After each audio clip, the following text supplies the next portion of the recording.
Career academy मार्फत आपण MPSC राज्यसेवा online classes start केलेले आहेत आणि त्यामध्ये विषय आपण बघतो आहे तो आहे मॉडर्न हिस्ट्री. मॉडर्न हिस्ट्रीमध्ये जो आपण कालचा टॉपिक बघत होतो त्याचं नाव होतं home rule movement. Home rule movement किंवा होम रूल लीग हे आपण स्टार्ट केली. सो होम रूल मुवमेंट एक वेळा आपण डिस्कस करू मग पुढे जाऊ. So what is home rule movement? Home रूलचा अर्थ काय होतो? होम म्हणजे इकडचे होमचे रहिवासी आणि त्यांचा रूल म्हणजे होम रूल. ठीक आहे, एका शब्दात सांगायचं तर स्वशासन. ठीक आहे, एक रेस्पॉन्सिबल गव्हर्नमेंट. ठीक आहे, होम रूल मुवमेंट मी स्टार्ट करणार असं म्हणणारी जी स्त्री होती तिचं नाव होतं ॲनी बेसंट. ॲनी बेसंट ह्या आयर्लंडचे राहणारे होते. ॲनी बेसंटनी असंच एक आंदोलन केलं होतं. कुठे केलं होतं? आयर्लंडला केलं होतं. तर आयर्लंडच्या धर्तीवरच जे आंदोलन केलं होतं त्याच पद्धतीचं आंदोलन भारतातही करावं अशी त्यांची इच्छा होती. म्हणून ॲनी बेसंटनी होम रूल मुवमेंट स्टार्ट करण्याचा जो आहे धाडस दाखवला. सो ॲनी बेसंटची होम रूल मुवमेंट जी आहे, ॲनी बेसंट जेव्हा होम रूल मुवमेंट करणार होती याची माहिती जी आहे लोकमान्य टिळक यांना पडली. लोकमान्य टिळकांनी पण जे आहे टिळक यांनी पण म्हटलं की बस चला मी पण एक होम रूल मुवमेंट करेन. ठीक आहे, सो टिळक आणि ॲनी बेसंट यांनी मिळून जे आहे यांनी होम रूल मुवमेंट स्टार्ट केली. टिळकांची मुवमेंट वेगळी आहे आणि ॲनी बेसंटची मुवमेंट वेगळी आहे. सो मित्रांनो, एक गोष्ट लक्षात ठेवण्यासारखी जी आहे ती असं आहे की 1905 ला जे स्वदेशी आंदोलन झालं होतं त्याच्यानंतर 1905 पासून ते 1915 पर्यंत कोणतंच आंदोलन नाही आहे. यामध्ये काहीच आंदोलन नाही आहे. ठीक आहे, 1905चं स्वदेशी आंदोलन आहे, मग मध्ये काहीच आंदोलन वगैरे झालेले नाही आहेत खास. ठीक आहे, मग त्याच्यानंतरचं जे मोठं आंदोलन होतं ते होतं होम रूल मुवमेंट, जे झालं 1916ला. Very very important. सो टिळकांचं होम रूल मुवमेंट आणि ॲनी बेसंटचं होम रूल मुवमेंट वेगवेगळं आहे. सो आता टिळक का बरं होम रूल मुवमेंटमध्ये पार्टिसिपेट करून आले आहेत? टिळक जे आहेत ते सुटले आहेत जेलमधून, मंडालेच्या जेलमधून ते सुटले आहेत आणि मंडालेच्या जेलमधून तुरुंगातून सुटल्यानंतर त्यांनी विचार केला चला परत एंट्री मारूया काँग्रेसमध्ये आणि म्हणून त्यांनी ठरवलं की चला बा मी पण होम रूल मुवमेंट करेन. सो होम रूल मुवमेंट टिळकांची आणि ॲनी बेसंटची. आणि दुसरी गोष्ट जी मी तुम्हाला मागे काल पण सांगितली होती की जे काँग्रेसचे जे जहालवादी नेते होते, मवाळवादी नेते होते, त्यांची दोन प्रतिष्ठ मवाळवादी नेत्यांची मृत्यू झाली होती. फिरोजशाह मेहता आणि गोपालकृष्ण गोखले. 1915ला त्यांची डेथ आहे. आणि मग जागा जी आहे एक रिकामीशी जागा आहे काँग्रेसमध्ये आणि त्याच्यामध्ये जी आहे एंट्री मारायचा परत प्रयत्न करत आहेत जहालवादी नेते लोकमान्य टिळक आणि ॲनी बेसंट यांची आंदोलन. आता टिळकांची जी होम रूल मुवमेंट आहे ती स्टार्ट होऊन राहिली आहे पुणे या ठिकाणावर. लक्षात ठेवा, पुणेवरून ते स्टार्ट करून राहिले आहे आणि त्यांनी जेव्हा ही मुवमेंट चालू केली ते आहे एप्रिल 1916. एप्रिल 1916ला त्यांनी मुवमेंट स्टार्ट केली. लक्षात ठेवा. आणि या मुवमेंटमध्ये जे आहे त्यांनी आपले न्यूजपेपर वापरले. दोन त्यांचे न्यूजपेपर आहेत, मराठा आणि केसरी आहे. हे लक्षात ठेवा. आणि हे काल पण मी तुम्हाला समजवलं होतं, हे कालही सांगितलं होतं तुम्हाला. मराठा आणि केसरी आणि यांचा जो कार्यक्षेत्र आहे तो तुम्हाला खूप इम्पॉर्टंट आहे. कार्यक्षेत्र तुम्हाला लक्षात ठेवायचं आहे. कार्यक्षेत्र याच्यामध्ये आहे बॉम्बे प्रांत. ठीक आहे, बॉम्बे प्रांत, मध्य प्रांत. ठीक आहे, बॉम्बे प्रांत, मध्य प्रांत तुम्हाला लक्षात ठेवायचं आहे. त्याच्यानंतर तुम्हाला लक्षात ठेवायचं आहे बेरार प्रांत. ठीक आहे, बेरार प्रांत आणि कर्नाटक. ठीक आहे, आणि या मुवमेंटच्या वेळेतच ही जेव्हा मुवमेंट सुरू होती ह्या मुवमेंटच्या वेळेतच त्यांनी एक आपलं जे आहे प्रसिद्ध जे आहे घोषवाक्य दिलं होतं. ठीक आहे, ते त्यांनी बेळगाव या ठिकाणावरून दिलं होतं. बेळगाव या ठिकाणावरून. ठीक आहे, बेळगाव या ठिकाणावर. बेळगाव कुठे आहे? सद्यस्थितीला कर्नाटकमध्ये आहे. हा वादाचा क्षेत्र आहे. महाराष्ट्र आणि कर्नाटकमध्ये सद्यस्थितीला. लक्षात ठेवा. तो बेळगाव या ठिकाणी त्यांनी आपलं एक घोषवाक्य दिलं होतं, स्वराज्य हा माझा जन्मसिद्ध अधिकार आहे व तुम्ही मिळवणारच. हे बेळगावला त्यांनी टिळकांनी जे आहे डिक्लेअर केलं. हे सगळे टिळकांबद्दल पॉईंट्स आहेत जे तुम्हाला लक्षात ठेवायचे आहेत. ठीक आहे, सो हे टिळकांचं आहे. अच्छा, टिळकांबद्दल अजून एक पॉईंट जे तुम्हाला लक्षात ठेवण्यासारखं आहे ते असं आहे की यांचं जे आंदोलन आहे, यांच्या आंदोलनाचं सुरुवात जी आहे पुण्यापासून झालेली आहे आणि 6 ब्रँचेस होते यांचे. 6 ब्रँचेस, एकूण 6 ब्रँचेसमध्ये हे आंदोलन सुरू होतं. 6 ठिकाणी 6 ब्रँचेस होते त्यांचे. आणि हे म्हणजे आंदोलन तर खूप मोठं होतं, गावागावापर्यंत पसरलं होतं, पण 6 ब्रँचेस होते. ठीक आहे, एक हेडक्वार्टर आपण म्हणू शकतो किंवा पुण्याला आहे आणि नंतर छोटे मोठे ठिकाण जे आहेत ते 6 ठिकाण आहेत जिथून जे आहे आंदोलन चालू आहे. आता ॲनी बेसंटकडे येऊया. ॲनी बेसंटनी आपलं जे आंदोलन आहे ते स्टार्ट केलं अडयार या ठिकाणापासून. ठीक आहे, अडयार. ऑगस्ट 1916ला. ऑगस्ट 1916ला त्यांनी आंदोलन स्टार्ट केलं आणि ठिकाण जे होतं ते होतं अडयार. आता अडयार तुम्हाला माहितीच आहे अडयार हे थिओसॉफिकल सोसायटीसाठी खूप प्रसिद्ध आहे, मद्रासला आहे, बरोबर. सो इथून त्यांनी आंदोलन प्रारंभ केलं. Very very important. ॲनी बेसंटनी 1916 जे आहे ठिकाण अडयारपासून आंदोलन प्रारंभ केलं. यांचं कार्यक्षेत्र कोणतं आहे? यांचं पूर्ण कार्यक्षेत्र ते पूर्ण कार्यक्षेत्र आहे, ठीक आहे, जे टिळकांचं नाही आहे. टिळकांचं कार्यक्षेत्र हे कार्यक्षेत्र सोडून पूर्ण भारत, बाकी पूर्ण भारत जे आहे ते यांचं कार्यक्षेत्र आहे. टिळकांचं क्षेत्र सोडून पूर्ण भारत ॲनी बेसंटचं कार्यक्षेत्र आहे. ॲनी बेसंटचे सहभागी कोण कोण आहेत? व्ही.पी. वाडिया आहेत. व्ही.पी. वाडिया त्यांच्यासोबत आहेत, हे त्यांचे राईट हँड म्हणू शकतो आपण. जॉर्ज अरुंदले आहेत, व्हेरी व्हेरी इम्पॉर्टंट. जॉर्ज अरुंदले, ठीक आहे, हे आहे. आणि त्यांच्यासोबत अजून एक व्यक्ती आहे, त्यांचं नाव आहे त्यांचं नाव आहे P. Ramaswamy Iyer. P. Ramaswamy Iyer. P. George Arundale, P. Ramaswamy Iyer. Ramaswamy Iyer. So कोणी आता विचारत असेल की सर या चळवळीचा उद्देश काय आहे? या चळवळीचा उद्देश मित्रांनो असा आहे की बा स्वशासन भेटलं पाहिजे. तुमच्या हातात, तुम्ही इंग्रज आहात, तुम्ही आमच्याकडे राज्य करून आले, ठीक आहे, करा राज्य, प्रॉब्लेम नाही आहे, पण मॅक्सिमम पोस्टवर आमच्या लोकांना बसवा, ठीक आहे. म्हणजे तुम्ही पूर्णपणे भारत सोडून जा असं पण नाही आहे, हे लक्षात ठेवा. पूर्णपणे भारत सोडून जा हे आंदोलन जे आहे हे स्वदेशी आंदोलन हे चालू होते 1930 पासून, ठीक आहे. आता आम्हाला स्वराज्य पाहिजे, ते जवाहरलाल नेहरूचं 1929 सेशन, ते काँग्रेस पहिल्यांदा तेव्हा म्हणते की आम्हाला आता स्वतंत्र. काँग्रेस आता काय मागून राहिली आहे? काँग्रेसचा डिमांड काय आहे? तुम्ही आम्हाला जागा द्या ना, आमची लोकसंख्या जास्त आहे, आमच्या देशात तुम्ही राज्य करून राहिले, तुम्ही आम्हाला पदं द्या, ठीक आहे. वरच्या पदांवर तुम्ही बसून जा, डायरेक्ट व्हाईसरॉय तुमचा ठेवा, बाकीचे डिफेन्स मिनिस्टर तुमचा ठेवा, पण बाकीचे पदं तर आमच्या हातात द्या. तर that is what home rule movement is, ठीक आहे. सो याला समजून घेण्याचा प्रयत्न केला, ठीक आहे. सो आणि या पूर्ण आंदोलनामध्ये जे आहे ॲनी बेसंट आहेत, आणि ॲनी बेसंटचे जे सचिव आहेत ते सचिव आहेत जॉर्ज अरुंदले. व्हेरी व्हेरी इम्पॉर्टंट, ठीक आहे. सचिव जे आहेत ते जॉर्ज अरुंदले आहेत. सो आता पॉइंट असा आहे की ॲनी बेसंट यांना 1917ला अटक करण्यात येते, ठीक आहे. 1917ला अटक करण्यात येते. त्यांच्यावर जो आहे एक कायदा टाकण्यात येतो, defence of India act. Defence of India ऍक्टच्या अंतर्गत त्यांना अटक करण्यात येते. So very very important. Defence of India ऍक्टच्या अंतर्गत त्यांना अटक करण्यात येते आणि ते शांतपणे आंदोलन करत होते. त्यांचं असं काही खूप उग्र आंदोलन नव्हतं आणि त्यांना डिफेन्स ऑफ इंडिया ऍक्टच्या अंतर्गत अटक करण्यामुळे जे आहे खूप आंदोलन खराब झालं आणि म्हणजे लोक खूप चिडले आणि आंदोलनाचा अजून जो आहे वेग वाढत गेला. इनफॅक्ट ॲनी बेसंटला अटक केल्यामुळे जे आहे सर सुब्रमण्यम अय्यर जे आहेत, सर सुब्रमण्यम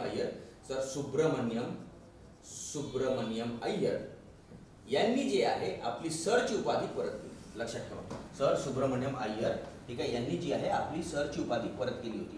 आणि इनफॅक्ट अमेरिकेचे जे राष्ट्रपती होते, तुम्ही बघा महायुद्ध चालू होतं आणि अमेरिका एक खूप स्ट्रॉंग देश होता त्यावेळेस, ठीक आहे. लक्षात ठेवा, अमेरिकेचे जे राष्ट्रपती होते सर विड्रो विल्सन, ठीक आहे. विड्रो विल्सन हे खूप प्रसिद्ध राष्ट्रपती होते. यांच्याच काळामध्ये महायुद्ध सुरू होता. तर हा जो विड्रो विल्सन यांनी ब्रिटिश सरकारला म्हणत होतं की तुम्ही ह्या स्त्रीला कशाला पकडलेला आहे, ठीक आहे. तर यांनी पण शिफारस केली होती त्यांना इमिडिएटली जे आहे जेलमधून सोडा. सो हे जे ॲनी बेसंट आहेत यांना कालांतराने जेलमधून सोडण्यात येतं.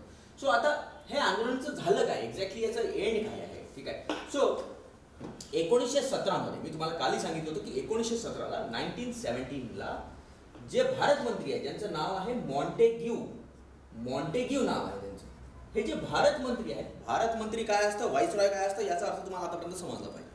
सो हा जे मॉन्टेग्यू आहे, हे मॉन्टेग्यू यांनी म्हटलं 1917ला मॉन्टेग्यू यांनी म्हटलं की बा येणाऱ्या काळामध्ये आम्ही भारताच्या हातातच स्वशासन देणार आहोत आणि एक भारतीयांचीच सरकार बनवून ते भारतावर राज्य करतील आणि हळूहळू आम्ही ही सत्ता हातात देऊ आणि इथून चालले जाऊ, ठीक आहे. बाय द वे तसंच झालं होतं, ठीक आहे. हळूहळू जेव्हा 1919चा मॉन्टेग्यू चेम्सफोर्ड कायदा आला तेव्हा आम्हाला सत्ता थोडीशी भेटली. मग जेव्हा सायमन कमिशन आलं, मग त्याच्यानंतर 1935चा भारत सरकार अधिनियम आला, त्याच्यात अजून आम्हाला जागा भेटली आणि 1947चा मग स्वतंत्रता कायदा, इंडियन इंडिपेंडन्स ऍक्ट बनवलेला आहे, भारत स्वतंत्रता अधिनियम. तर हळूहळू हे आपल्या हातात सत्ता देऊ आणि चालले जाऊ असं मॉन्टेग्यूनी जेव्हा म्हटलं तेव्हा जान में जान आई और उसके बाद में होम रूल मूवमेंट ॲनी बेसंटने एंड करते. होम रूल मुवमेंटचा रिझल्ट काय झाला? होम रूल मुवमेंटचा रिझल्ट आहे 1919चा मॉन्टेग्यू चेम्सफोर्ड कायदा. हा रिझल्ट आहे. आणि मॉन्टेग्यू चेम्सफोर्डमध्ये जे आहे अजून जे आहे द्विदल शासन पद्धत वगैरे लागू करण्यात आली. हे सगळे जे आहे आपल्याला बरेचसे अधिकार भेटले. मॉन्टेग्यू भारत मंत्री आहे, चेम्सफोर्ड व्हाईसरॉय आहे. सो हे सर्व जे आहे हे जे हा जो कायदा आला, this is all because of the home rule movement. Home rule मुवमेंटमुळे हा जो कायदा आहे हा आला. आता टिळकांच्या मुवमेंट, मग याच्यानंतर काय हे सगळं झालं तर यांनी थांबवून दिलं. ॲनी बेझंटने आंदोलन थांबवून दिलं, कारण की ॲनी बेझंटचा जो उद्देश होता तो पूर्णच होताना दिसत होता ॲनी बेझंटला. ॲनी बेझंटनी तो थांबवलं आणि ॲनी बेझंट एक मोठे महिला जी लीडर आहे, महिला एक मंत्री म्हणून जी आहे, मोठ्या प्रमाणात तिचा जो आहे झालेला आहे, तिचा म्हणजे उगम झाला त्यांचा. ठीक आहे. आणि त्यांना पुढच्या जे 1917चं जे अधिवेशन होतं, कानपूर अधिवेशन, त्याच्यामध्ये त्यांना महिला अध्यक्ष पण बनवण्यात आलं. ते काँग्रेसचे पहिले महिला अध्यक्ष होते. हे आपला अधिवेशन टॉपिकमध्ये आपण कव्हर करू. आता इकडे टिळकांच्या मॅटरमध्ये काय झालं? टिळकांच्या मॅटरमध्ये हे झालं की टिळक जे आहे ते आंदोलन जे आहे ते बंद करायला तयार होते. त्यांचं असं म्हणणं होतं की नाही, आंदोलन चालूच ठेवावं आणि आंदोलन काही मी काही थांबवणार नाही. आणि त्याच्यामध्ये जे आहे एक व्यक्ती होते, त्याचं नाव होतं व्हॅलेंटाईन चिराल. व्हॅलेंटाईन चिराल यांनी एक ग्रंथ लिहिलेला आहे, इंडिया अनरेस्ट असं नाव आहे ग्रंथाचं, इंडिया अनरेस्ट. आणि या ग्रंथामध्ये ते लिहितात की जे आहे, जे भारतामध्ये असंतोष भडकलेला आहे, that is all about because of Tilak. ठीक आहे. भारतीय असंतोषाचे जनक आहे टिळक. आणि टिळक जे आहेत मग यांच्यावर जे आहे केस करायला लंडनला जातात, इंग्लंडला जातात. 1920ला त्यांची तिथे डेथ होऊन जाते आणि मग त्यांचं आंदोलन पण संपुष्टात येते. तर एक तरीकेचं जे हे आहे टिळकांचं जे आंदोलन आहे ते कंटिन्यू राहिलं आणि ॲनी बेझंटचं आंदोलन मात्र काही संपलं नाही. आता गांधीजींचा काय रोल आहे? कारण की गांधीजी तर ऑलरेडी आहे भारतामध्ये, गांधीजींचं आगमन झालेलं आहे, 1915ला झालं आहे. गांधीजींचं काय म्हणणं आहे जरा इथे फोकस करूया आपण, खूप इम्पॉर्टंट आहे पॉईंट. मुस्लिम लीग कुठे आहे हे पण आपण बघूया. मुस्लिम लीगचे मोठे नेते मोहम्मद अली जिन्नानी या आंदोलनाला सपोर्ट केलेला आहे. मोहम्मद अली जिन्ना हे मौजूद आहेत ॲनी बेझंट सोबत, लक्षात ठेवा. ॲनी बेझंटला समर्थन दिलेलं आहे मोहम्मद अली जिन्नानी. ठीक आहे. सो मुस्लिम लीगचं समर्थन आहे ॲनी बेझंटच्या होम रूल मुवमेंटला, लक्षात ठेवा. मग त्याच्यानंतर महात्मा गांधीचं काय, म्हणजे गांधीजींचा काय रोल आहे इथे बघूया आपण. गांधीजी या आंदोलनाच्या विरोधात आहेत. गांधीजी म्हणतात महायुद्ध सुरू आहे, वर्ल्ड वॉर सुरू आहे. ठीक आहे. या वर्ल्ड वॉर 1 मध्ये जे आहे आपण इंग्रजांचा साथ दिला पाहिजे, आपण हे चळवळ करून काही अर्थ नाही आहे. म्हणून गांधीजी जेव्हा या आंदोलनाला ते सहभागी नव्हते आणि त्यांनी काही समर्थन पण या आंदोलनाला दिलेलं नाही आहे. कारण त्यांचं असं म्हणणं होतं की आपण ब्रिटिशांना हेल्प करूया. ठीक आहे. जे वर्ल्ड वॉर जे चालू आहे, ठीक आहे, जे महायुद्ध चालू आहे वर्ल्ड वॉर 1, त्याच्यामध्ये आपण इंग्रजांना जे आहे सपोर्ट करूया. So this is all about home rule movement. तर ही पूर्ण होम रूल मुवमेंट होती जी तुम्हाला लक्षात ठेवायची आहे. याच्यात काही प्रश्न असतील तर, काही डाऊट्स असतील तर तुम्ही मला विचारू शकता.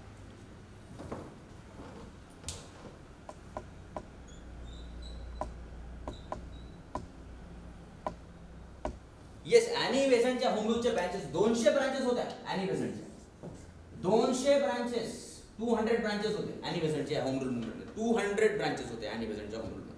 ठीक आहे. अजून काही डाऊट्स? सो आपला पुढचा जो टॉपिक आहे, सो होप तुम्हाला हा टॉपिक पूर्णपणे क्लिअर झालेला आहे. हा बघा कसं आहे की ज्यावेळेस आपण आयोगाचा अभ्यास करतो तर तुम्हाला मी क्लिअरली सांगून देतो की प्रश्न जे बनतात ते आंदोलनामधून प्रश्न असतात म्हणजे असतात. आंदोलन म्हणजे कोणते आंदोलन? स्वदेशी आंदोलन 1905, होम रूल आंदोलन. ठीक आहे. मग 1920, मग 1930, मग 1942. हे आंदोलनं आहेत. हे आंदोलनांमधून क्वेश्चन असतातच. ठीक आहे. सविनय कायदेभंग, ठीक आहे, असहकार आंदोलन, भारत छोडो आंदोलन, आंदोलन पूर्णपणे पाठ पाहिजे. ठीक आहे. हा मधल्या गोष्टी मग नंतर आपण टॉपिक आपण बघायचेच. हे टॉपिक आहे, मग यांचं वर्तमानपत्र कोणता, त्यांचं कोणता, पण आंदोलन पूर्ण रट्टा काय पाहिजे आपल्याला की ह्या आंदोलनामध्ये हे झालेलं आहे, या आंदोलनामध्ये हे झालं. ठीक आहे. चलो आगे बढे. टॉपिकचं नाव आहे 1916चे लखनौ अधिवेशन. 1916चे लखनौ अधिवेशन. सो लखनौ अधिवेशनकडे जाऊया. ठीक आहे.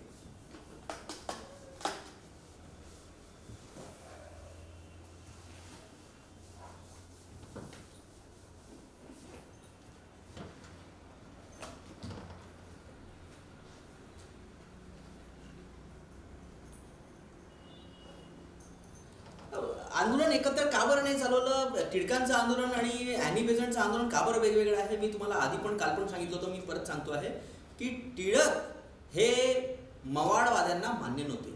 बरेचसे मवाडवादी नेते टिळकांसोबत काम करायला तयार नव्हते, इच्छुक नव्हते. म्हणून टिळकांना वेगळं आंदोलन करावं लागलं. म्हणून तिथं ॲनी बेझंटची इच्छा होती की बा चला आंदोलन सगळ्यांनीच मिळून करावं, म्हणून टिळकांना स्थान भेटलेलं आहे. ठीक आहे. सो आपण पुढे जाऊया. लखनौ अधिवेशनमध्ये आपल्याला अजून पॉईंट्स क्लिअर होतील. ठीक आहे. लखनौ अधिवेशन,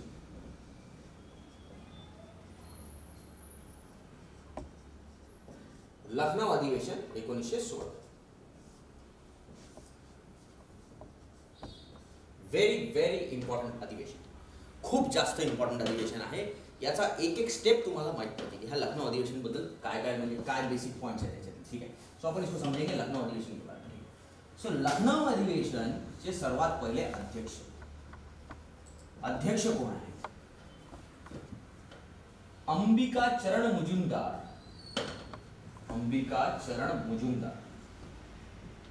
हे अध्यक्ष म्हणून.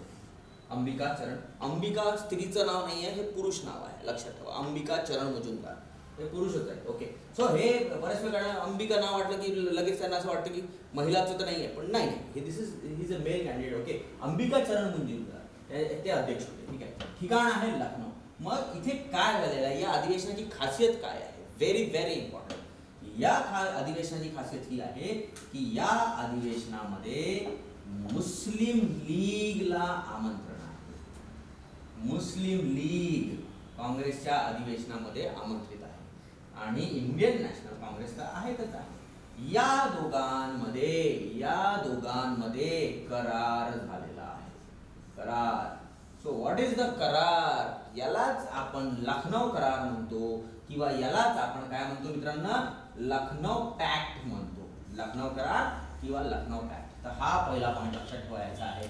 या अधिवेशनामध्ये मुस्लिम लीग आणि इंडियन नॅशनल काँग्रेस, ऍक्च्युअली मुस्लिम लीगचं पण अधिवेशन लखनौलाच होतं. ठीक आहे, मुस्लिम लीगचं पण अधिवेशन लखनौलाच आहे आणि काँग्रेसचं पण अधिवेशन लखनौलाच आहे. दोघं एकत्र आहेत. ठीक आहे, आणि त्यांच्यामध्ये करार झालेला आहे ज्याला आपण लखनौ पॅक्ट म्हणतो. तो हा लखनौ पॅक्ट आहे काय एक्झॅक्टली? लखनौ पॅक्ट अनुसार 1909 ला, तुम्हाला आठवते 1909 ला मिंटो मॉर्ले कायद्याच्या अंतर्गत मुस्लिमांना वेगळे मतदारसंघ भेटले होते. या वेगळ्या मतदारसंघाचा विरोध कोणी केला होता? काँग्रेसने केला होता. करेक्ट. सो या वेगळ्या मतदारसंघाचा विरोध काँग्रेसने केला होता. पण आता काँग्रेस जे आहे याचा विरोध करणार नाही, वेगळ्या मतदारसंघाचा विरोध करणार नाही. आम्ही विरोध करू नाही आणि आम्ही तुमच्यासोबत एक करार करतो आहे की यानंतर आम्ही मुस्लिमांना जे वेगळे मतदारसंघ भेटलेले आहे त्याचा आम्ही काही विरोध करणार नाही आहोत आणि आपण दोघंही एकत्रित मिळून जे आहे आंदोलनं आणि भारताच्या स्वातंत्र्यासाठी आपण लढणार आहोत. खैर ते जास्त दिवस राहिलं नाही, त्याच्यानंतर झगडे झाले मुस्लिम लीग आणि काँग्रेसमध्ये. पण त्यावेळेस जो करार होत होता त्या करारमध्ये हे दोन पॉईंट्स आहेत की मुस्लिम लीगचे जे मागणी होती, जे वेगळ्या मतदारसंघाची मागणी होती त्याचा विरोध काँग्रेस करत होती, ती आता काँग्रेस करणार नाही. हा पहिला पॉईंट. दुसरा पॉईंट असा आहे की मुस्लिम लीग काँग्रेसचा साथ देणार आहे प्रत्येक आंदोलनामध्ये आणि हे दोघंही मिळून जे आहे भारतीय स्वतंत्रता आंदोलनासाठी लढतात. हे त्याचा पॉईंट आहे. ठीक आहे, आता या मुस्लिम लीग आणि या काँग्रेसमध्ये जो करार झाला, या करारासाठी जो प्रयत्न ज्या व्यक्तीने केला त्याचं नाव आहे Mohammed Ali Jinnah, MA Jinnah. Please focus करा, खूप इम्पॉर्टंट आहे. MA जिन्ना. आणि MA जिन्नांच्या या कार्यामुळे या करारासाठी ज्यांनी ते कार्य केलं त्या करारासाठी जे आहे सरोजिनी नायडू यांनी जे आहे मोहम्मद अली जिन्नांना हिंदू मुस्लिम एकताचे राजदूत म्हटलेले आहे. हिंदू मुस्लिम एकताचे राजदूत म्हटलेलं आहे. राजदूत. ठीक आहे, अँबॅसिडर राजदूत म्हणजे ambassador of Hindu Muslim unity. ठीक आहे, तर हे वाक्य जे आहे हे सरोजिनी नायडूंनी म्हटलं होतं त्यांना. तुमच्या प्रयत्नामुळे हा एवढा मोठा करार होत आहे ज्याला आपण लखनौ करार म्हणतो. सो लखनौ करार क्लिअर आहे. याच्यात काही प्रॉब्लेम असेल तर आता प्रश्न विचारा मला पटकन.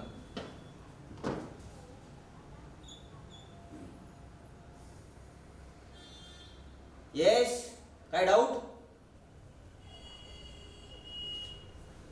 चलो आगे बढ़ते. नेक्स्ट. आता दुसरी गोष्ट अजून एक चालू आहे. आता दुसरी गोष्टकडे फोकस करूया आपण. सेकंड पॉईंट काय आहे? पर्यंत क्लिअर होत आहे ना बोर्ड? सेकंड पॉईंट काय आहे? सेकंड पॉईंट हे आहे की जे जहालवादी आहेत, जहालवादी जे आहेत यांना काँग्रेसमधून निष्कासित केले होते. सांगा कधी निष्कासित केले होते? 1907च्या सुरत अधिवेशनामध्ये. 1907च्या सुरत अधिवेशनामध्ये या जहालवाद्यांना काँग्रेसमधून निष्कासित केले होते. ह्या जहालवाद्यांना जी आहे एंट्री देण्यात आली. या जहालवाद्यांना जे आहे जहालवादी नेत्यांना परत काँग्रेसमध्ये घेण्यात आले. तो जहालवाद्यांना एकूण 9 वर्षानंतर 9 इयर्स नंतर परत इंडियन नॅशनल काँग्रेसमध्ये एंट्री भेटली आहे. बरं, व्हेरी व्हेरी इम्पॉर्टंट, ही एंट्री कोणाच्या प्रयासामुळे आहे? ही एंट्री, ही जी जहालवाद्यांना एंट्री भेटलेली आहे याच्यामध्ये खास प्रयास ज्या व्यक्तीने केला आहे त्यांचं नाव आहे ॲनी बेसेंट. ॲनी बेसेंट के प्रयासों की वजह से जो है जहालवादियों को परत जे आहे त्यांना काँग्रेसमध्ये घेण्यात आले. ठीक आहे, हा पॉईंट पण तुम्हाला लक्षात ठेवायचा आहे. Very very important. ठीक आहे, सो हे सर्व पॉईंट्स तुम्हाला लक्षात ठेवायचे आहे. त्याच्यानंतर तुम्हाला जो सर्वात इम्पॉर्टंट अजून दुसरा पॉईंट लक्षात ठेवायचा आहे की गांधीजी साऊथ आफ्रिकेमधून आले, दक्षिण आफ्रिकेवरून आले आणि गांधीजी जे आहे या लखनौ अधिवेशनामध्ये पहिल्यांदा हजर होते. काँग्रेसच्या कोणत्या अधिवेशनामध्ये गांधीजी पहिल्यांदा हजर झाले तर त्याचा आन्सर असेल लखनौ अधिवेशन. तर गांधीजी पण याच्यामध्ये हजर होते. तर हे सर्व पॉईंट्स तुम्हाला लक्षात ठेवायचे. 3 पॉईंट्स आहेत. ठीक आहे, पहिला पॉईंट मुस्लिम लीग सोबत करार झालेला आहे ज्याला आपण लखनौ पॅक्ट म्हणतो, लखनौ करार म्हणतो. ठीक आहे, अध्यक्ष महोदय आहेत अंबिका चरण मुजुमदार. त्याच्यानंतर दुसरा पॉईंट जहालवादी ज्यांना निष्कासित करण्यात आलं होतं काँग्रेसमधून त्यांना परत घेण्यात आलं. आणि तिसरं पॉईंट, हे अधिवेशन असं एवढं महत्त्वपूर्ण अधिवेशन म्हणजे ज्याच्यामध्ये पहिल्यांदाच गांधीजी जे आहे या अधिवेशनामध्ये सहभागी झाले. सो आता पुढची स्टोरी अशी आहे की आता गांधी युग आपण स्टार्ट करणार आहोत. पण आता इथे इथपर्यंत आलोच आहे तर तुम्हाला एक पॉईंट सांगून देतो. तर या अधिवेशनामध्येच गांधीजींना एक व्यक्ती भेटतात, त्यांचं नाव आहे राजकुमार शुक्ल.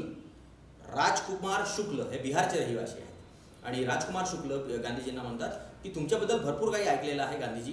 ठीक आहे, तुमच्याबद्दल भरपूर काही ऐकलेलं आहे, पण आमच्या चंपारणमध्ये एक प्रॉब्लेम चालू आहे. आमच्या चंपारणमध्ये शेतकऱ्यांचा प्रॉब्लेम चालू आहे. ठीक आहे, पेशंट्स ज्यांना आपण म्हणतो, इंग्लिशमध्ये शेतकऱ्यांना पेशंट्स म्हणतात. तर शेतकऱ्यांचं आंदोलन प्रॉब्लेम चालू आहे, 3 कठिया पद्धतीचा प्रॉब्लेम चालू आहे. प्लीज तुम्ही आमचा प्रॉब्लेम घेऊन सोडवा. तर इथेच राजकुमार शुक्लांनी गांधीजींना पहिल्यांदा सांगितलं होतं की तुम्ही आमचा येऊन प्रॉब्लेम सोडा आणि त्याच्याच आधारावर गांधीजींनी चंपारण सत्याग्रह केला होता. यावर आपण पुढे बघणारच आहोत. ठीक आहे, सो लखनौ अधिवेशन टॉपिक इथे समाप्त झालेला आहे. काही प्रश्न असतील तर विचारू शकतो. बरं, फक्त एक पॉईंट आहे जो तुम्हाला मी सांगेल. ठीक आहे, माझ्यातर्फे सांगतो आहे. ठीक आहे, मदन मोहन मालवीय यांनी या कराराचा विरोध केला होता. लखनौ पॅक्ट, लखनौ कराराचा विरोध करणारे व्यक्ती आहेत मदन मोहन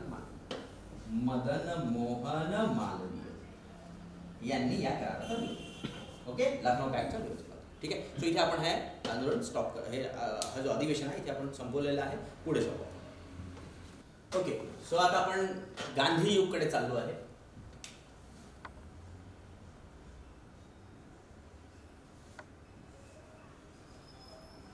सो वेगवेगळ्या पुस्तकांमध्ये आपल्याला वेगवेगळे लिहिलेलं असतं.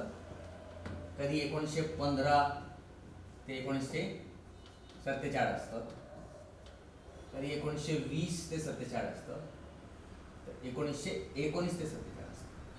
तर हे जास्त योग्य आहे. 1919 ते 47 हे जास्त करेक्ट आहे. ठीक आहे, हा योग्य काळ आहे. हे गांधी युग मधला जो काळ आहे 1900. एक्झाममध्ये ऑप्शनमध्ये असेल 1920 ते 1947, ते पण करेक्ट आहे. लक्षात ठेवा.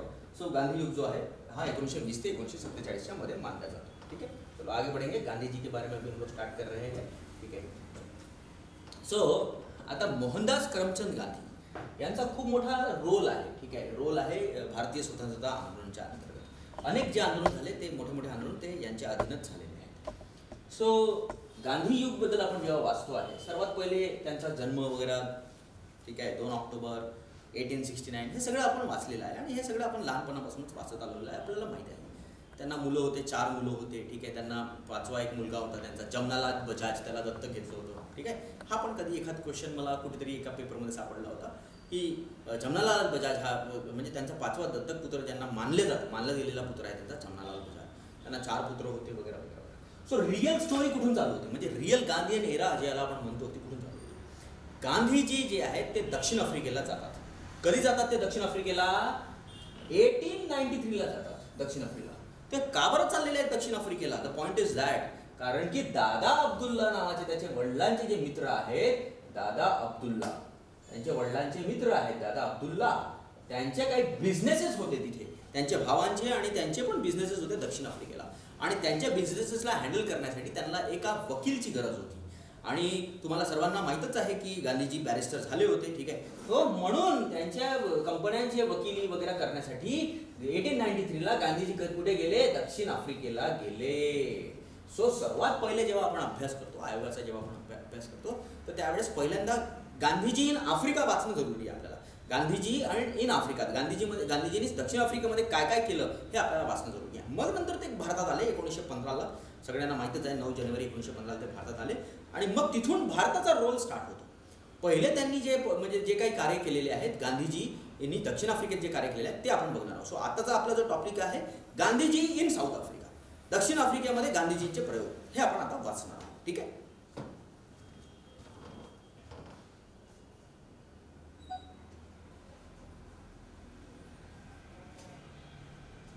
मला वाटलंच कोणतरी असं विचारेल डाऊट, ठीक आहे, दोन्ही ऑप्शन असेल तर काय.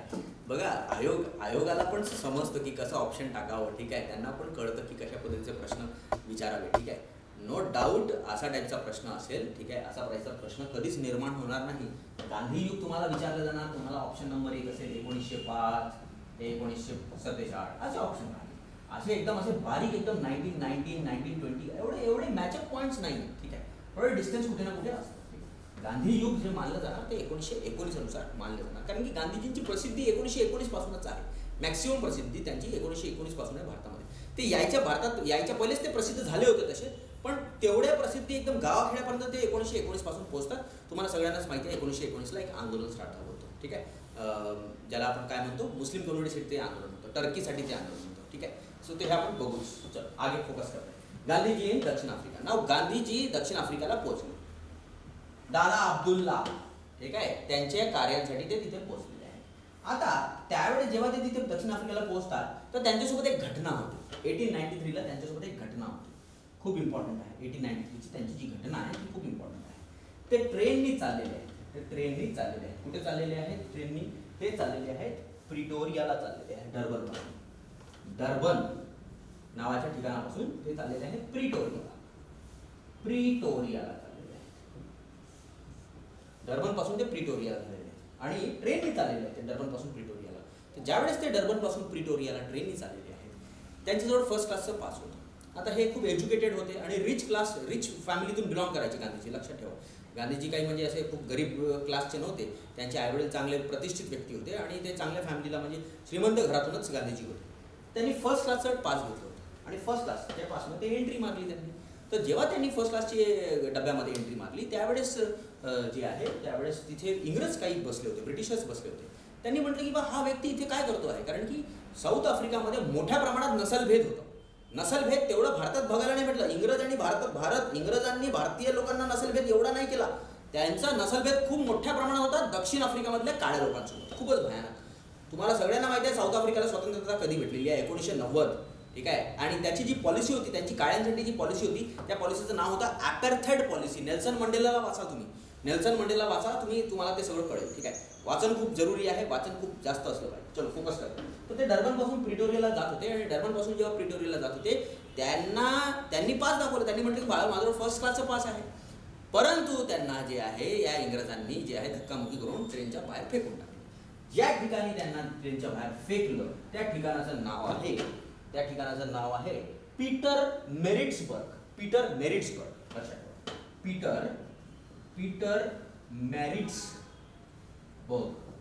या ठिकाणावर त्यांना फेकण्यात आलं.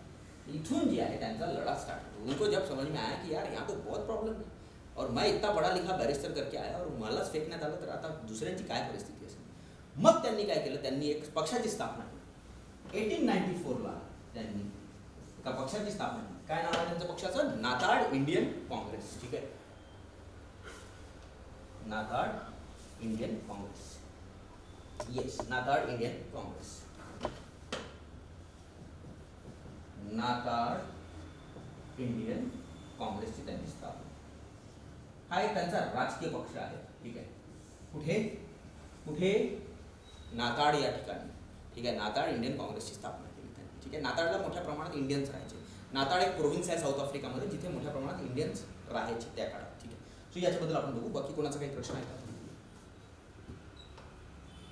इंडियन ओपिनियन न्यूजपेपर हे सगळं आपण वाचूच कोमल, डेफिनेटली आपण वाचू. 2 मिनिटं. वैभव काय म्हणतो आहे, did the Lucknow pact strengthen two nation theory? See two nation theory बद्दल बरेचसे जे आहेत हायपोथेसिस आहे. हायपोथेसिस काय आहे बघा, तुम्हाला हे सर्व जे पॉईंट्स आहेत हे सगळं तुम्हाला समजून घेण्यासाठी तुम्हाला म्हणजे ज्यावेळेस तुम्ही थिअरॉटिकल पेपर लिहिता, UPSCचा थिअरॉटिकल पेपर लिहिता त्याच्यामध्ये हे सगळ्या गोष्टी कामाच्या असतात. तरी मी एक्सप्लेन करून देतो, कोणीतरी विचारलेलं आहे मला. बघा, 2 नेशन थिअरीबद्दल 3 हायपोथिसिस आहे. हायपोथिसिस एक नंबर 1 जे आहे सावरकरांचा हायपोथिसिस आहे, की त्यांचा जो आहे त्यांनी तो पहिले शब्द वगैरे काढला होता वगैरे, ती हायपोथिसिस आहे. हायपोथिसिस म्हणजे काय? हायपोथिसिसचा अर्थ काय होतो की असू शकते आणि नसू शकते, त्याला हायपोथिसिस म्हणतात. सेकंड थिअरी जी आहे ती जी 1916ची जी लखनौ पॅक्टची जी थिअरी आहे ती आहे. आणि थर्ड थिअरी आहे, एक जी थिअरी आहे ती मोहम्मद अली जिन्नानी पहिल्यांदा 1940मध्ये जे आहे वेगळ्या पाकिस्तानची मागणी केली होती. ती 3 हायपोथिसिस आहेत. तर त्या 3 हायपोथिसिसबद्दल तुम्ही वाचू शकता. लखनौ पॅक्ट आणि हे जे 2 नेशन थिअरी. ॲक्च्युअली 1916मध्ये 2 नेशन थिअरीचा कन्सेप्टच नाही आहे, पहिली गोष्ट. कारण की दुसरा नेशन आम्हाला पाहिजे ही डिमांड 1925 पासून चालू झालेली आहे. तो जो त्यांचा कवी होता, काय त्याचं नाव, रहिमतुल्ला, नाही त्या कवीचं काहीतरी नाव आहे, त्या कवीपासून हे थिअरी स्टार्ट आहे. ठीक आहे, त्याचं बरेचसे लेखकांचे वेगवेगळे मतं आहेत. ठीक आहे याबद्दल. So let us go back to our topic. ठीक आहे, टॉपिककडे जाऊ. येस मोहम्मद इक्बाल ते कवी होते, त्यावर आपण नंतर जाऊ. आपण प्लीज टॉपिकवर फोकस करूया. Let us focus on the topic. तर नाताळ इंडियन काँग्रेसची त्यांनी स्थापना केली.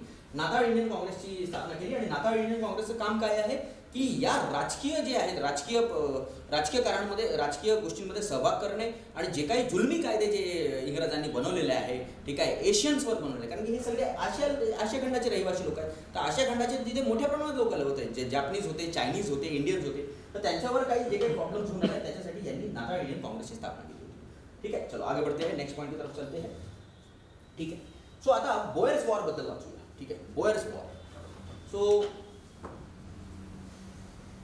बोयर्स वॉर, ठीक आहे, हे काय आहे बोयर्स वॉर? बोयर वॉर क्या है? बोयर वॉर जो है 1899 का है. 1899 चे Boers war, very very important. Boer war जे आहे, बोयर युद्ध म्हणतो आपण त्याला, हे काय आहे बोयर वॉर्स? ठीक आहे, बोयर वॉर्स वेअर बेसिकली हे युद्ध आहे बिटवीन बोयर्स वर्सेस इंग्रज. बोयर्स नावाचा प्रांत होता. जसं की आपण अँग्लो मैसूर म्हणतो ना, अँग्लो मैसूर. तर तुम्ही दक्षिण आफ्रिकेत जाऊन विचारलं मैसूर काय आहे, तर त्याला थोडी माहित राहणार काय आहे. तर अँग्लो मैसूरमध्ये मैसूर म्हणजे मैसूर प्रांत भारताचा.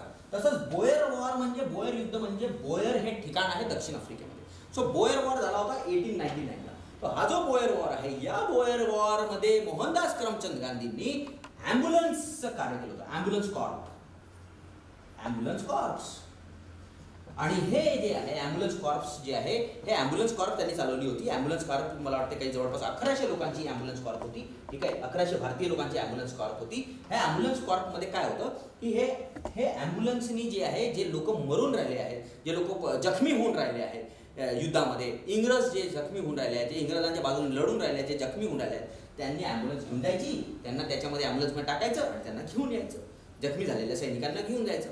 दिस is what the work was. ठीक आहे, हे कार्य मोहनदास करमचंद गांधी यांनी दक्षिण आफ्रिकेमध्ये केलं. तुम्ही बघू शकता हे जे आहे, तुम्ही बघू शकता की दक्षिण आफ्रिकेमध्ये खूप एकनिष्ठ आहेत इंग्रजांना. ठीक आहे, मोहनदास करमचंद गांधी, आणि त्यांच्यासाठी ते कार्य करणार आहे. सो बोयर वॉर समजलेला आहे सगळ्यांना. बोयर वॉर नंतर पुढे काय झालं ते आपण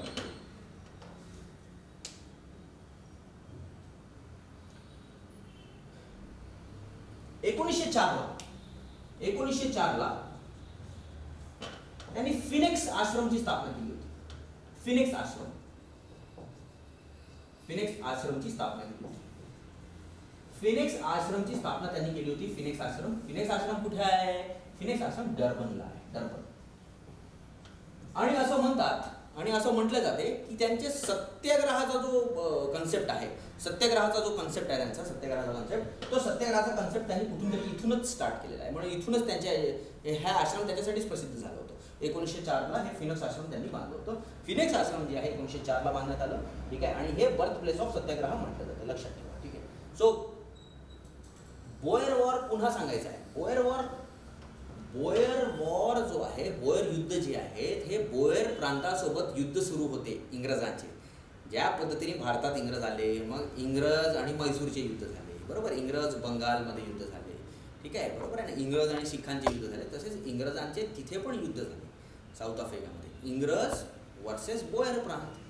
तर बोयर प्रांतासोबत जो युद्ध झाला होता, त्याच्यामध्ये जे आहे, बोयर युद्धामध्ये गांधीजींनी इंग्रजांचा साथ दिला होता. गांधीजी इंग्रजांच्या बाजूला होते. ठीक आहे, आणि त्यावेळेस त्यांनी ॲम्ब्युलन्स कॉर्प्सचं कार्य केलं. 1100 इंडियनसोबत त्यांनी ॲम्ब्युलन्स कॉर्प्सचं कार्य केलं. आणि त्या ॲम्ब्युलन्स कॉर्प्समध्ये जे आहे जे सैनिक जखमी झाले होते त्यांना ते घेऊन यायचे युद्धाच्या भूमीवरून. हे कार्य गांधीजींनी केलं दक्षिण आफ्रिकामध्ये आणि त्यांची मदत केली. डाऊट? Any doubt? चलो आगे क्लियर आहे का शुभांगी?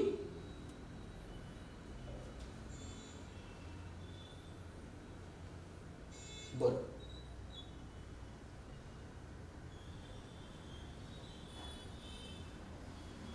चलो ठीक आहे, नेक्स्ट आगे बढ़ते हैं. सो दक्षिण आफ्रिकाला त्यांनी जे आहे 1910ला, ठीक आहे, 1910ला त्यांनी टोल्स्टॉय आश्रमची स्थापना केली. टोल्स्टॉय आश्रमाची स्थापना केली. टोल्स्टॉय आश्रमाची स्थापना ही जे टोल्स्टॉय आहे, हे जे टोल्स्टॉय 1910ला टोल्स्टॉय आश्रमाची, आणि हे जे टोल्स्टॉय आहे हे जॉहानेसबर्ग दक्षिण आफ्रिकेला आहे, बरोबर. जॉहानेसबर्गला त्यांनी टोल्स्टॉय आश्रमाची स्थापना केली. हे पण तुम्हाला लक्षात ठेवायचं आहे, ठीक आहे. सो हे सर्व पॉईंट तुम्हाला लक्षात ठेवायचे आहेत, ठीक आहे. आणि टोल्स्टॉय आश्रमाचे एक शिल्पकार पण होते, त्यांनी एका जर्मन शिल्पकारांनी मदत केली होती. कालेनबाख त्याचं नाव आहे. कालेनबाख नावाचे शिल्पकारनी यांना मदत केली. कालेनबाख नावाचे शिल्पकार त्यांनी यांना हे टोल्स्टॉय आश्रम चालू करण्याची म्हणजे मदत केली होती. आणि त्यांनी इथे असताना जे आहे म्हणजे दक्षिण आफ्रिकेला असताना जे आहे 1909ला हिंद स्वराज्यची एक ग्रंथ लिहिला होता. हिंद स्वराज्य नावाचा ग्रंथ जो आहे गांधीजींनी लिहिला होता. दक्षिण आफ्रिकेलाच असताना त्यांनी हिंद स्वराज्य या ग्रंथाचा म्हणजे ह्या ग्रंथ लिहिला होता. आणि नाताळ काँग्रेस जी त्यांनी बनवली होती, राजकीय संघटना, त्याच्याद्वारे जे त्या संघटनेचे जे विचार आहेत वगैरे वगैरे ते पसरवण्यासाठी त्यांनी इंडियन ओपिनियन नावाचा न्यूजपेपर स्टार्ट केला. गांधीजींचा दक्षिण आफ्रिकेतील न्यूजपेपर कोणता आहे? इंडियन ओपिनियन हा न्यूजपेपर आहे. इंडियन ओपिनियन नावाचा न्यूजपेपर आहे. Very very important. Yes, Indian opinion newspaper तेव्हाच टाकला होता त्यांनी 1894 लक्षात ठेवा. So this is all about Gandhiji. आता गांधीजींचे हे सगळे बेसिक पॉईंट्स आहेत जे लोकांना माहितीच असतात, सहसा विद्यार्थी वाचतातच. ओके, सो आता याच्यामध्ये अजून काही इम्पॉर्टंट पॉईंट्स आहेत जे आपल्याला आयोगाच्या दृष्टिकोनाने आणि UPSC MPSC राज्यसेवा या दृष्टिकोनाने आपल्याला वाचणं अनिवार्य आहे. त्याच्याकडे आपण जाऊ. इथपर्यंत डाऊट्स क्लिअर आहे? काही पॉईंट असेल तर विचारू शकता.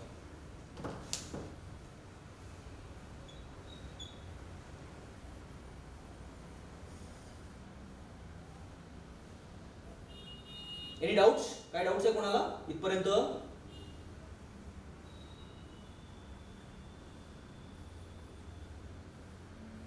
Okay, done.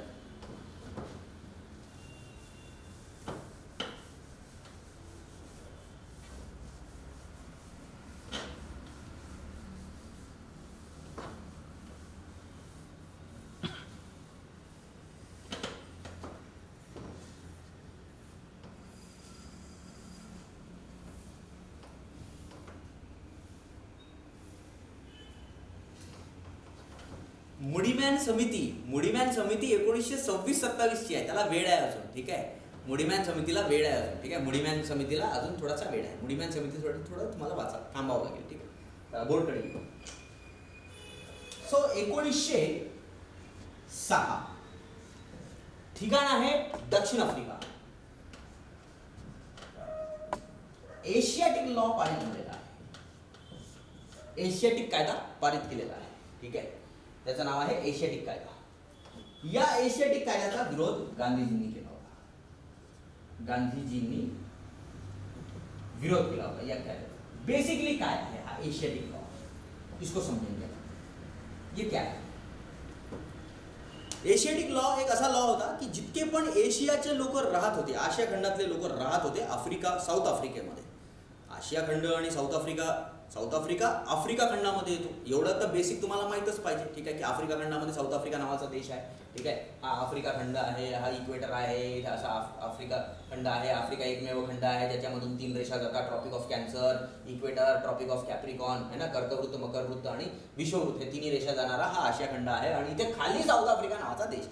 एवढं तर तुम्हाला माहितच आहे. ऑक्सफर्डचे क्लिनिकल ट्रायल चालू आहेत तिथे साऊथ आफ्रिकेमध्ये, बरोबर. चलो आगे बढ़ते.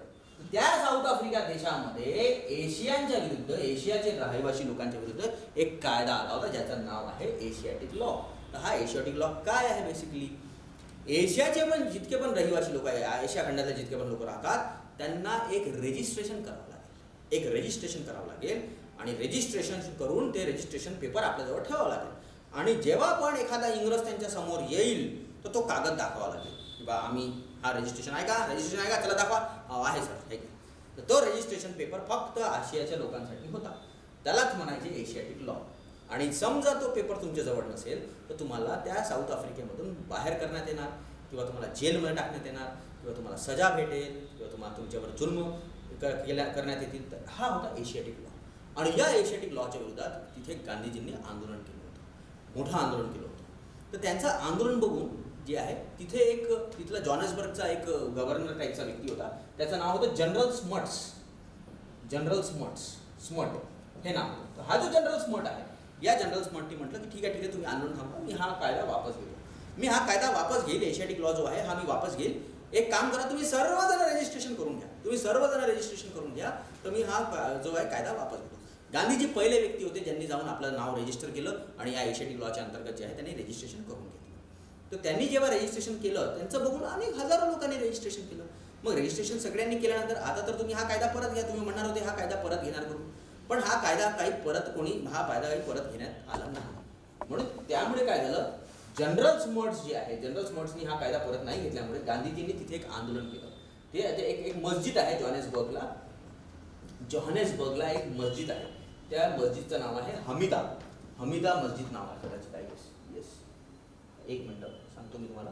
Hamida mosque. Yes, Hamida mosque जवळ जे आहे, हमीदा नावाची जी मस्जिद आहे, तिथे त्यांनी एक आंदोलन केलं होतं. आणि या आंदोलनामुळे हा जो कायदा आहे हा परत घेण्यात आला. हा खूप मोठं आंदोलन होतं. हमीदा मस्जिद जवळ जे आंदोलन त्यांनी केलं होतं, हा खूप मोठं आंदोलन होतं. आणि त्याच्यामुळे हा जो एशियाटिक लॉ आहे तो परत घेण्यात आला. आणि अशा पद्धतीने गांधीजींना तिथे सक्सेस भेटला. सो हा पॉईंट क्लिअर आहे सगळ्यांना, Asiatic law. Any doubt? Absolutely correct. Passive resistance, very good. खूप छान अभ्यास आहे तुमचा, व्हेरी गुड. पॅसिव्ह रेसिस्टन्स, शांतपणे विरोध करणे, that is called as passive resistance. He use the technique of passive resistance. यांनी पॅसिव्ह रेसिस्टन्सची जी टेक्निक आहे तिथे त्याचा वापर इथे केला होता. खूप छान आन्सर विशाल, बढिया. क्लिअर आहे सगळ्यांना? 1906चा एशियाटिक लॉचा विरोधात जो लढा केला होता गांधींनी, तो लढा क्लिअर झालाय का सगळ्यांना? Please respond.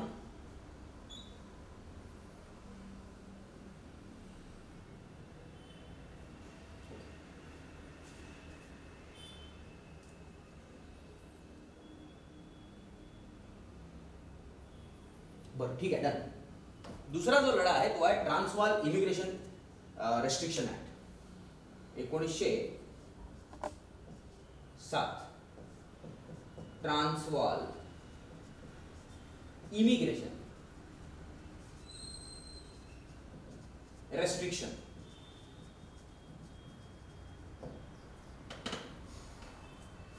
Act, immigration restriction act.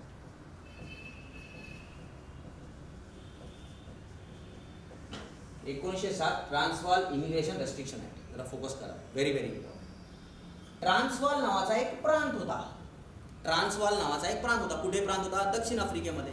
Transvaal नावाचा एक प्रांत होता दक्षिण आफ्रिकेमध्ये. भारतीय कुठे दिसायचे जास्तीत जास्त? भारतीयांची संख्या कुठे जास्तीत जास्त होती? नाताळला. बरेचसे भारतीयांना नाताळवरून जायचं होतं ट्रान्सवालला. का बरं नाताळवरून ट्रान्सवालला जायचं? कारण ट्रान्सवालला खूप जास्त म्हणजे जे आहे खूप मोठ्या प्रमाणात जे आहे तिथे बिझनेसेस होते, तिथे उद्योग जास्त होते, तिथे चांगलं म्हणजे जॉब्स होते, तिथे भरपूर काही म्हणजे ऑपॉर्च्युनिटीज होते. म्हणून भारतीयांची इच्छा होती, बरेचसे भारतीय नाताळपासून ट्रान्सवालकडे जायचे. तर या इंग्रजांनी काय केलं? ट्रान्सवाल इमिग्रेशन रेस्ट्रिक्शन ऍक्ट आणला, ज्याच्या अंतर्गत भारतीयांची एंट्री इथे बंद केली ट्रान्सवालमध्ये. तर भारतीयांची एंट्री बंद केल्यामुळे जे आहे प्रॉब्लेम सुरू झाला.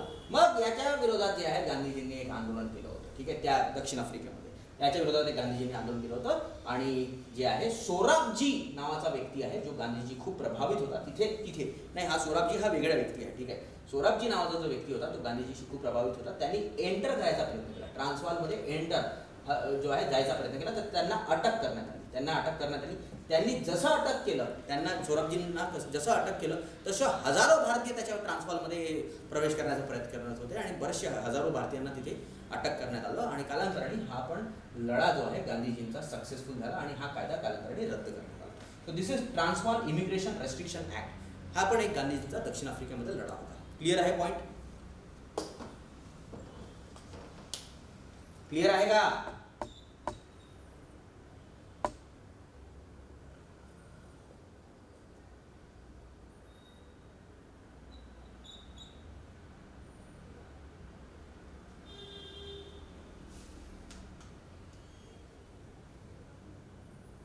बरं, आता अजून एक गोष्ट आहे जी तुम्हाला लक्षात ठेवायची आहे. ही शेवटची गोष्ट आहे दक्षिण आफ्रिकेतली.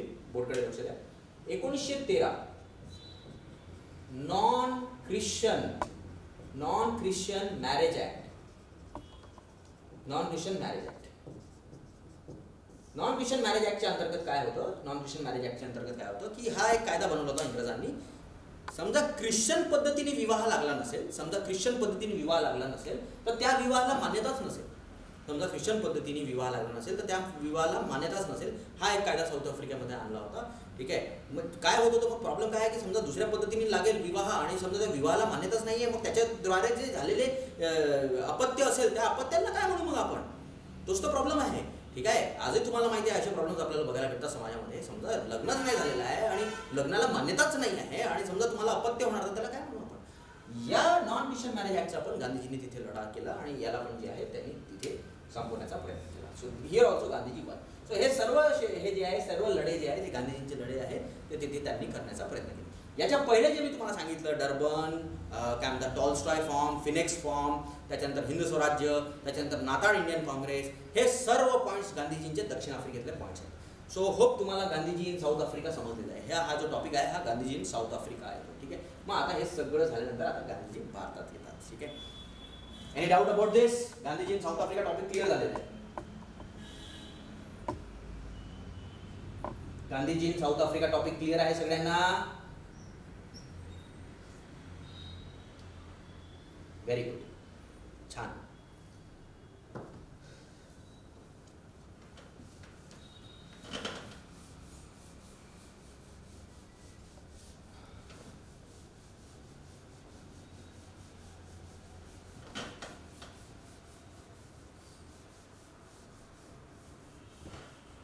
येस. आता याच्यानंतर काय आहे? गांधीजी भारतात येतात, भारतात आगमन करतात. सो ऑलरेडी गांधीजींनी मोठ्या प्रमाणात जी आहे तिथे आंदोलनं केलेली आहेत. कुठे? साऊथ आफ्रिकामध्ये. म्हणजे चांगलं एक्सपिरियन्स आहे गांधीजींजवळ. कशाचा एक्सपिरियन्स? इंग्रजांसोबत डील करण्याचा एक्सपिरियन्स ऑलरेडी गांधीजींजवळ आहे आणि ते आता भारतात आलेले आहे. ते आता भारतात येतील. गांधीजींचा भारतात आले. कधी आले गांधीजी भारतात? गांधीजी भारतात आले 9 जानेवारी 1915. 9 जानेवारी 1915ला गांधीजी भारतात आले आणि हा दिवस जो आहे 2003 पासून काय बनवत आहे? भारतीय प्रवासी दिवस आपण म्हणतो. बरोबर आहे. भारतीय प्रवासी दिन. भारतीय प्रवासी दिवस कहते हैं इसको, या फिर इसको कहते हैं एनआरआई डे. क्या कहते हैं इसको? NRI day. सो भारतीय प्रवासी दिवस किंवा एनआरआई 2003 पासून आपण म्हणत चाललेला आहे. प्लीज मला कमेंट करून सांगा की 2020चा प्रवासी दिवस कुठे झाला होता. ठीक आहे. 2020चा प्रवासी दिवस कुठे झाला होता? तर गांधीजींचं भारतात आगमन 9 जानेवारी 1915ला भारतामध्ये गांधीजींचं आगमन झालेलं आहे. सो भारतमध्ये आल्यानंतर गांधीजींनी जे काही म्हणजे आंदोलन केले हा आपण कन्सेप्ट उद्या बघूया. ठीक आहे. सो आजसाठी तुम्हाला काही पण डाऊट्स असेल तर तुम्ही मला आता विचारू शकता.